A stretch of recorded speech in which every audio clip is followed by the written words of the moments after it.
Yeah, thank you very much. Can you give an example of what a 6 month or a 1 year course would look like in terms of what kinds of things students would learn? So what they will learn, so for example, we ran a course on holistic science. So holistic science is uh, about matter and a measure. But holistic science is not only about matter and measure, but it's also about meaning and purpose and our relationship with the natural world.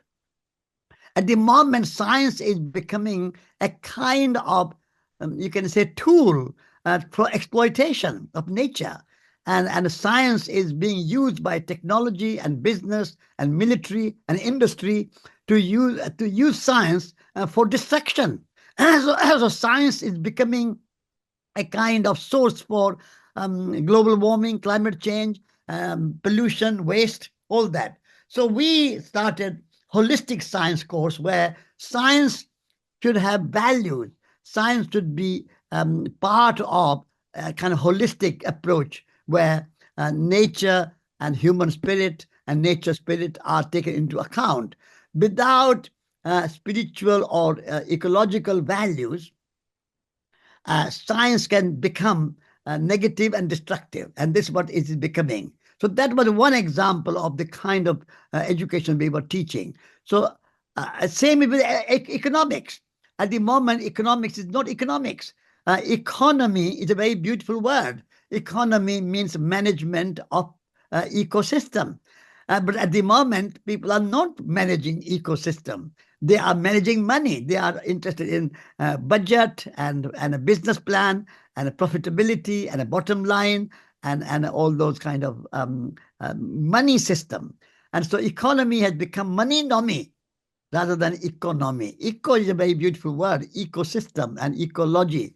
So ecology and economy coming together, that's where we teach. So without ecology, economy is not enough. Ecology means knowledge of ecosystem, and economy means management of ecosystem. So at the moment, in many universities, they teach economy without teaching ecology. That means they are teaching management of ecosystem without teaching what is ecosystem. How are you going to manage something which you don't know? So that's another example. So we do our economics we teach with ecological perspective and true economy rather than money nomi. So there are two examples of our 6 months to one. Actually, when you do a master's degree, you master's degree is 1 year long. But 6 months course we do, which is just which is a certificate, Schumacher college certificate, but not a university certificate. Because for university certificate you have to have 1 year, and then we also do 1 week or 2 weeks or 3 weeks courses, and they are just Schumacher certificate and no university degree. So we do short courses of 1 week, 2 weeks, 3 weeks, or we do a medium term courses of 6 months. uh, we call that a Schumacher Foundation course. And then we do 1 year long course, which is holistic science or holistic economics. So as you were saying when you introduced this part,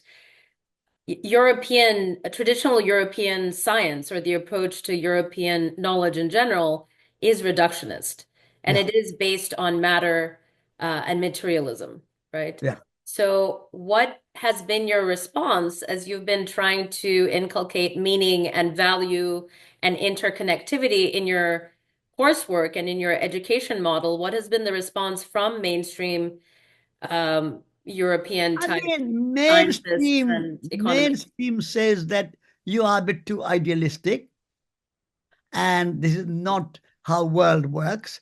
You have to be realist and economic growth. Everybody wants more money. Everybody wants a bigger job, this and that. So mainstream response is that what you are doing is maybe good, perhaps good, but not realistic, not pragmatic, not doable. So that's the mainstream. But at the same time, Royal Society of Arts has given a medal to Schumacher College as an outstanding experiment in ecological education. And we had lots of students. So students' response is good. We have enough students coming to learn, and that's a good.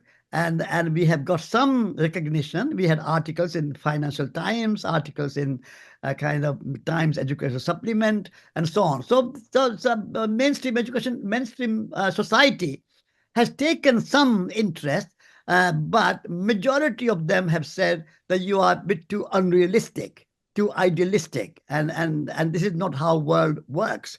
But at the same time, we have got enough response from students. We got about 20,000 students, alumni now around the world. We have people from 80 different countries, and 20,000 students are around alumni, and many of them have started Schumacher College kind of educational activities in their own country. So, for example, in Brazil, there is Escola Schumacher, and they have been going for 10 years, and they are very good. And then there's a Belgium called Schumacher Sprouts in Belgium, and they are going for a number of years. In France, there is a campus for transition. And in India, Vandana Shiva started with my help, Bija Vidyapeeth, which is a kind of offshoot of Schumacher College. And Bhumi College in Bangalore is also inspired by Schumacher College. So a number of people have started. Even in China, there's a Shumi Garden, which is a small kind of a group of people, alumni, who are doing good education in a garden where people garden and cook and live simple life, and a more kind of a circular economy, so that no waste, no pollution, everything coming from nature goes back to nature. So that's the kind of idea.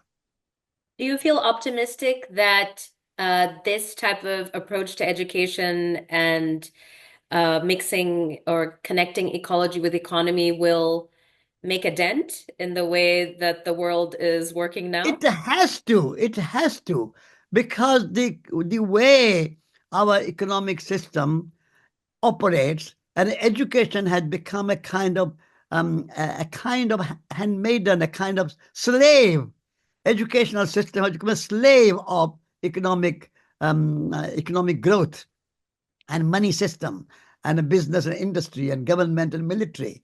And that is all causing so many problems. We have wars, we have climate change, we have biodiversity diminishing, we have soil polluted, chemicals, fertilizers, pesticide, herbicide, that's depleting the life of soil, and our oceans are full of plastic, and our rivers are polluted. How long can it go like that? Nature has a limit. And so I feel optimistic from the point of view that people have to wake up, and people have to see that the system they are running is not going to last forever. It is not sustainable. And it's not regenerative. It's very linear. You take from nature, use it, and throw away. And then you have a landfills, mountains of landfills with waste. I mean, that's kind of, we call ourselves educated, and we go to Harvard and Yale and University of California and big universities, Oxford, Cambridge, and Sorbonne, and come out just to destroy nature. What kind of education is that? That's not education, it's a miseducation. And so I feel optimistic from the point of view that this is not something going to last forever. Nature cannot sustain. Nature is finite. Planet is finite. You can go on wasting. How long can you go on? And so I think people have to wake up, and our education has to change, and our education has to become nature friendly and earth friendly and ecological rather than egotistical.